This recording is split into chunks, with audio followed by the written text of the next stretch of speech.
G'day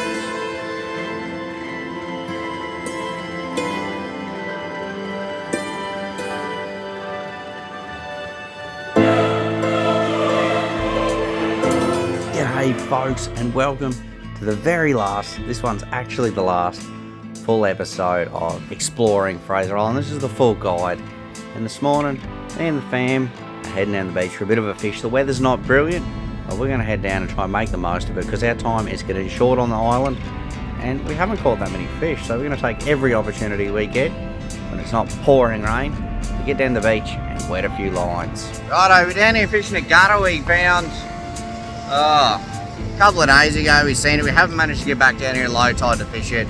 Got maybe an hour more of run out. You sort of see the gutter here behind me creating a little bit of calm water with those big breakers rolling up on the sandbar out there. So hopefully we're going to catch some fish. Caitlin's had a few bites already, just small hooks with prawns on, bits of prawn chasing, dart and whiting, that sort of thing. I'm here flicking a lure. Got a few big baits out just in case something's swimming through, but there's a lot of current, and this is the best weather we've had today, so trying to make the most of it. So I'm going to get back to flicking this lure, and we'll see if something turns up. The vibe was unsuccessful. I thought there might have been a few flatties here in this little channel, but I couldn't find them. I'm hanging on to one of the big war horses now. These are our reef rods. We just use these just cheap spinners. Get some big baits out there. I thought there might have been some pelagics coming through, but I've come up stump on them as well. So there doesn't appear to be too many fish here for us anyway. Looks like the sea eagles are getting a feed, but I mean, they probably need it more than I do anyway.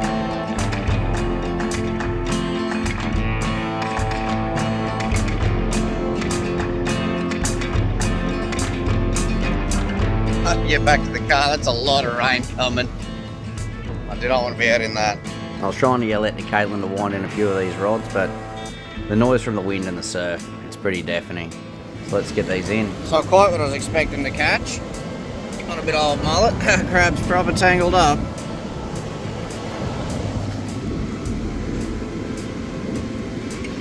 Well, we'll have to get him off. Hey, don't pinch me. And we're gonna go. That's coming this way. And from that way too, by the looks. Everywhere. I think it's actually rained more here than it hasn't. We've been here quite a number of days now, and it's rained nearly every day. And you don't want to get caught out in the rain and get soaking wet. We made it out before too much of the rain, or before we got too wet. Someone got wet. So it was about time we hightail it back to camp, get out of this weather and get Caitlin a warm shower. She was out there tying those rods down so they don't get caught up in the windscreen wipers, which you need, especially when the days are like today. And that was about the full day of it, because it just kept raining. But the next day, we were awoken to sunshine and goannas in the camp again. These guys seem to know when it's going to be a good day. They're out and about early. Anything that's been spilt on the ground, they're cleaning it up. They're definitely like the garbage men of the camp. Anything too small for them, there's a flock of pigeons that seem to wander around and pick up everything else. But they'd want to watch out for these guys, because I reckon they'd eat a pigeon. Anyway, it's sunny today. We're going to make the absolute most of this glorious weather, and we're going to head up to Eli Creek. We've been putting it off, waiting for a good day, so it's time we get in the utes and start heading up the beach. And unlike a lot of this trip, it's not actually that far to drive. Eli Creek is only about 10 kilometres south of Cathedrals, where we're staying. That's probably one of the shortest drives we're going to do on this trip. Eli Creek is 100% fresh water. You can drink the stuff. Eli's fed from the rain all over this part of the island, filtering down through the sand dunes and eventually coming out through Eli Creek. The creek's always 19 degrees. It doesn't matter what temperature it is outside. Because the water comes from underground, it's always at that constant temperature. And that's pretty cold. Eli dumps up to 4 million litres of fresh water out into the ocean every hour. But none of that is what it's famous for. Eli Creek, especially right now, isn't particularly deep. So it's recommended you bring something to float on, because they've built a boardwalk up through the forest on one side of it, so you can jump into the water and float all the way back down to the ocean. Check it out.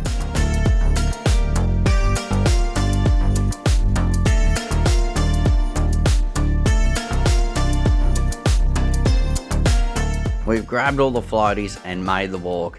Now we're up at the top bridge where you enter the creek. The kids wouldn't have known what 19 degrees is, and after they hop in, they figure it out pretty quick. 19 degrees, that's some pretty cold water. Eleanor is a bit reluctant to sit down, and I'm just walking it. I've floated down this thing before, and as enjoyable as it is, I don't feel like being soaking wet right now. It's not to say we're not making the most of this trip. Caitlin's trying to film a little bit, and the kids are having a ball. It only takes a couple of minutes to walk up the boardwalk to where you enter the creek. But I'd allow 5 to 10 to float down, depending on the amount of rain we've been having and the amount of water flowing out. You might need that 10 minutes. There's just something peaceful about floating down a freshwater stream, surrounded by all this nature and bird life and screaming kids. But they're having a ball, so you can't complain too much about that. Caitlin, Rachel and all the kids decided once wasn't enough. So they got back on the track and headed up to go once or twice more. Me and Ben decided that was probably enough creek swimming and floating, walking for us, so we headed back to the cars. But in no time, the front of Eli was done, and we had to keep going with today's adventures. Ben and Rachel were heading back to camp to do their own thing, but Caitlin really wanted to check out You're Wrong in the famous bakery they've got there. Eli Creek was great this morning. It was good to see some sunshine. It's rained almost the whole time we've been here. We're going to head down the island all the way back to You're Wrong's about, 30 k's from where we are, so we better get moving if we're going to beat this rain. Lo and behold, the rain held off all the way down to You're Wrong. You're Wrong, pretty nice place, pretty big resort here. I think there's some houses you can rent as well as, a servo. Pretty sure there's a pub, a few places to get food, and of course the bakery. That's what we're here for. Other notable things are places to pump your tyres up, public toilets, and a pretty good little shop here if you're short on gear. And this is what we've been looking for, the bakery. This place has all the hot food you could ask for and plenty of sweet stuff too. The kids are in heaven. The You're Wrong Bakery, pretty good, bit on the expensive side, but you get that on the island. Everything's a little bit dearer over here. We're going to try and make our way back to camp and do a bit of a pack up, since we're going to try and get out of here before the high tide tomorrow morning, which I think is about 10, 11 o'clock. So I'm going to try and get back, and the rain's actually been holding off. We can see it's raining up ahead of us, but if we can stay dry today, that'd be awesome. I don't think we've had one dry day here where we haven't been wet. So I'm going to haul back up. I don't know if we're going to get any fishing in the sub. We'll see if we can work it in, but get up, get back up there, pack up most of the gear, and get ready to get back on the barge and get off the island. What have we been here? 7? Tonight's night 7. We still had a few things on the list to tick off. There's this big dune up behind cathedrals we wanted to climb, so we were racing back there, but that's not going to fit in the car because somebody had found some treasure. We did eventually get back to camp, and the rain was still holding off, so it was time to start making this walk. This dune's straight up behind the cathedral's campground, but it is a bit of a hike. It's outside the fence, and they provide dingo sticks, which it's a conduit for giving the old dingoes a flogging. They start to get a bit nippy, which in all honesty they have been doing a fair bit lately. They've been attacking a lot of people, but we're going to cover that in a separate video because that's more just talking about dingoes. So we did eventually get up onto the dunes, and a fair way up them too. It's only about 1.6, 1.7 kilometres from the campground, but it gains a fair bit of elevation in that time. Where we are, it's pretty high up above sea level. Pretty much all the settlements and camps on the island are marked by pine trees. So that'll be cathedrals right down there, close to the ocean. Cathedrals has a little bit of elevation, but nothing like where we are now. There's just something so rewarding about walking this far and up this much elevation to turn around and get the view that we did. This is a huge dune, we're just like little specks standing on top of it. One of the other good things about this dune is when you get up to where we are, there's a fairly steep ledge. I've seen a lot of people coming up this way with boogie boards and things to slide down on. We didn't walk up here carrying anything like that, and the kids are having a blast rolling down the dunes anyway. How's that for an afternoon view?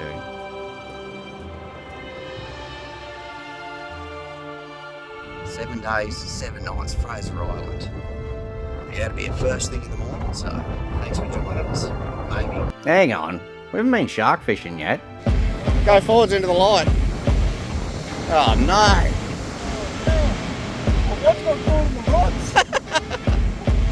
The main reason I've been cutting these big surf rods all over the island is to catch sharks on them. So far, all I've managed to do is catch Ben's head with that jig hanging there. He was hooked up until his watch got caught on the reel when one of our baits got absolutely smashed. We're down here at one of the gutters we'd seen during the day, and we've got some big baits out, some whole mullet and some of the dart frames from earlier in the trip. Something's absolutely just smashed this one, and we're hoping it's going to be a repeat offender and we're going to get another chance at it because we didn't get the hooks. We're running plenty of weight to get the bait to stay out there, and big size 10 hooks with 300-pound trays. So if something gets the hooks, we're hopefully going to get it in. We've got to keep this area pretty well lit up because with all this bait lying around and the sheer amount of dingoes we've seen on this trip, and out here in the dark and you're focusing on these rods, it'd be a prime time for them to come up behind you. One of Ben's rods has just been hit up again. Hopefully this time we're going to get it in and see what it is. You gotta turn around? Whatever it was has just let go, unfortunately. Now he's just wanted in all that weight we've got out there. We're running a number 8 and a number 4 snapper lead to keep these things out of the surf. Just dropped one on this other one. One had been baited. Definitely something out here on the chew, but struggling to get him to take the hooks. Just let this one sit a minute in case he's still hanging around. Even though we know there's a gutter out there, we're having to walk out super far into the water at night to get these baits out as far as we can and to ensure we've got the best chance of hooking up to a shark or something big. This particular part of the beach, like most of the island at the moment, is just littered with blue bottles, and it's become inevitable you're getting stung by them on the feet down here at night. We're both barefoot now because you can't run to get these rods in thongs. Sometimes you need to be quick, and a fish nails them to stop them ending up in the water.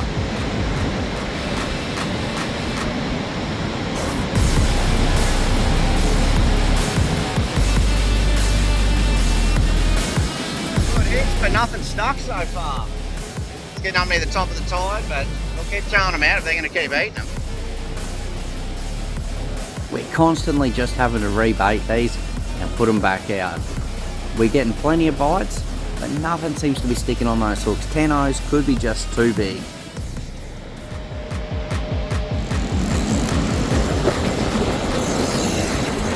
And then this happened.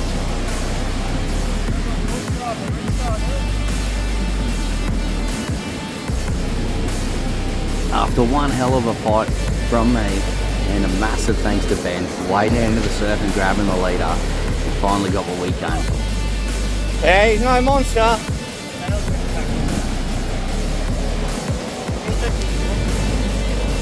Remora?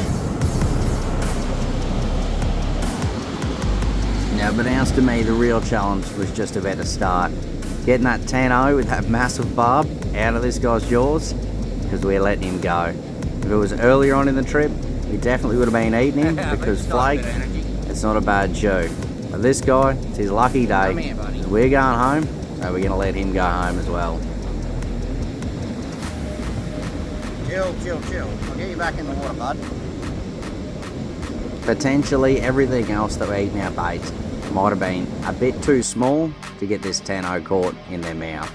You can just see the size of these setups. I bought these pre-rigged up. They had to be the 10-0 hooks to get the 300-pound leader, which is something I really wanted. This guy took about 3 or 4 minutes to end up getting this hook out of his jaw. He was obviously getting a bit distressed by then and was pretty keen to get back in the water. So I waste no time once that hook's free to get him back down in the surf.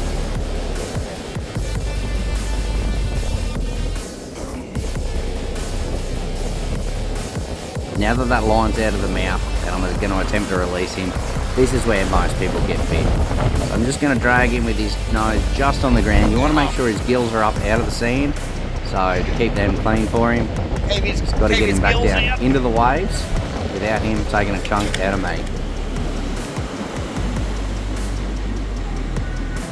Wasn't the best release, but he went back in the water. He was doing plenty of kicking and flailing about. I'm sure he'll get away, but that water's way too deep and that swell's way too big for me to walk him out too far.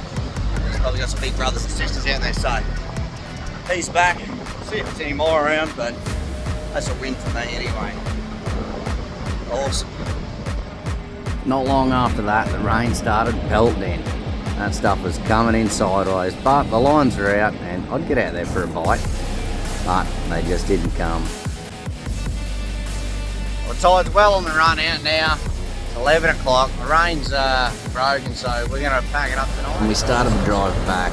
It's not that far back, only 3 or 4 k's, but at night you need to go a little bit slower because you never know what washed up on that last high tide or who you're going to run into. These 3 blokes, probably up to no good out on the beach, didn't give us any trouble, just stopped in to do the friendly. You got any food, mate? Before we kept on keeping on. We got to get back to cathedrals because we got some packing up to do in the morning. It's our last morning here and I wake up to this guy. Yes, mate, I know the bait esky stinks. There might be something in there for you. Ben and Rachel had some other engagements today, so they got away not long after dawn. By the time we packed up, the tide was well on its way up and we found a few soft spots on the way out, but we ended up getting out pretty incident free. Today is Good Friday and we are leaving the island. This was planned pretty strategically because I know how busy this place gets at peak season. There's 3 barges running on and off for the long weekend and we are getting off. This has been an absolutely amazing adventure and a world-class family holiday. This is our first camping trip. We were here for 7 days, 7 nights. I hope you've enjoyed these videos. They've been a blast to make, and liking and sharing these videos, subscribing to the channel, it means a lot to me, the family, and everyone involved with these trips we go on. So I want to say thanks to you guys, thanks to the viewers, and hopefully one day you can get over here, if you haven't already, and explore the magic of Fraser Island.